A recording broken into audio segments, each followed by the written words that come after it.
Bonjour à tous, je suis Dr Malek Mariam, assistante hospitalo-universitaire en médecine d'urgence, exerçant au service des urgences SAMI 04 Sfax.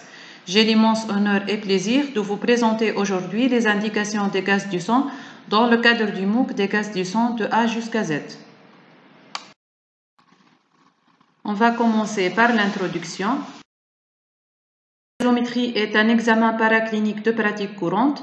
La réalisation de gaz du sang doit s'envisager dès l'admission d'un patient présentant des signes cliniques de gravité sur un ou des organes à enjeu vital, tels que le poumon, le cœur, le rein ou le cerveau. Il peut aider à poser un diagnostic, à guider la thérapeutique et à en évaluer l'efficacité. Mais il possède aussi une valeur pronostique. On va passer aux différentes indications de la gazométrie. Pour cela, on va se baser sur une revue systématique déroulée durant 22 ans. Les auteurs ont utilisé 3 moteurs de recherche en se basant sur les résultats de 237 essais cliniques, 54 revues narratives et 23 méta-analyses. Comme résultat, ils ont détaillé 6 indications de la gazométrie. On va commencer par la première indication, qui est d'évaluer la ventilation d'un patient, l'équilibre acido-basique, l'oxygénation, la saturation en oxygène de l'hémoglobine et le shunt intrapulmonaire. Ceci se fait essentiellement par une gazométrie artérielle afin d'évaluer l'hématose. Par exemple, la gazométrie elle est indiquée en cas d'insuffisance respiratoire aiguë, à la recherche d'une hypoxémie et d'une acidose respiratoire non compensée. Une autre indication de la gazométrie est le cas d'une hypoventilation alvéolaire. Dans ce cas, on va rechercher une hypercapnie. Mais aussi, la gazométrie est indiquée en cas de signe en faveur d'une hyperventilation alvéolaire et on va trouver bien évidemment une hypocapnie.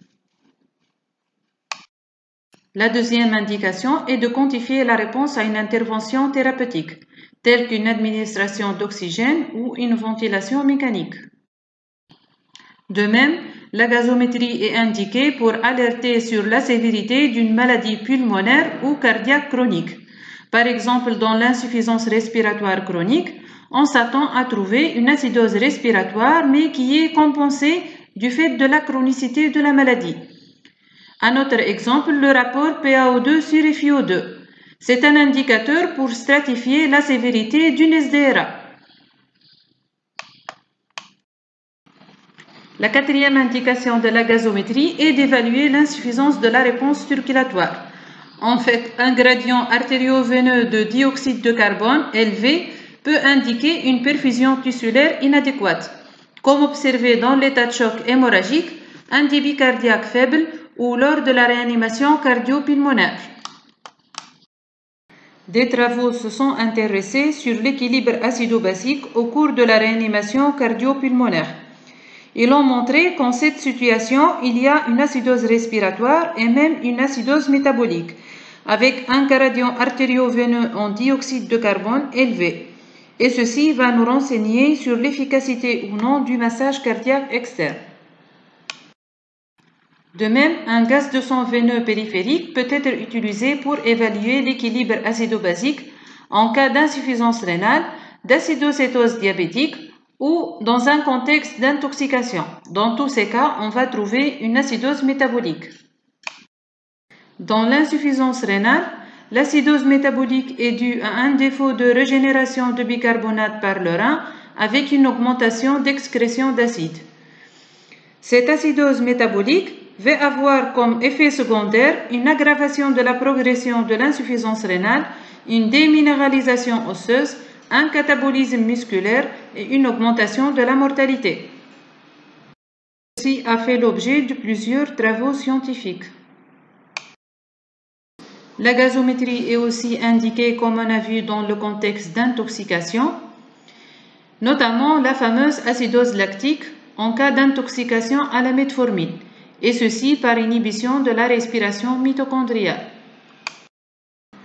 Comme on a vu, la gazométrie aide à poser un diagnostic, aide à guider une thérapeutique et à en évaluer l'efficacité, mais elle a aussi une valeur pronostique. Par exemple, dans le sepsis, La sévérité de l'acidose métabolique et même de l'acidose respiratoire est corrélée avec la mortalité.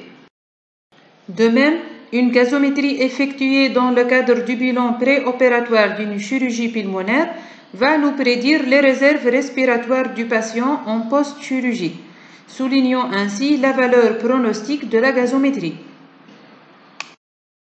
On arrive à la conclusion.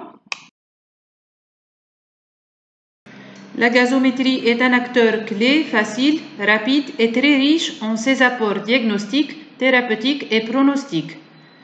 D'où l'importance des précautions préanalytiques dans la réalisation de cet examen et une interprétation délicate en tenant compte de la clinique. Et merci pour votre attention.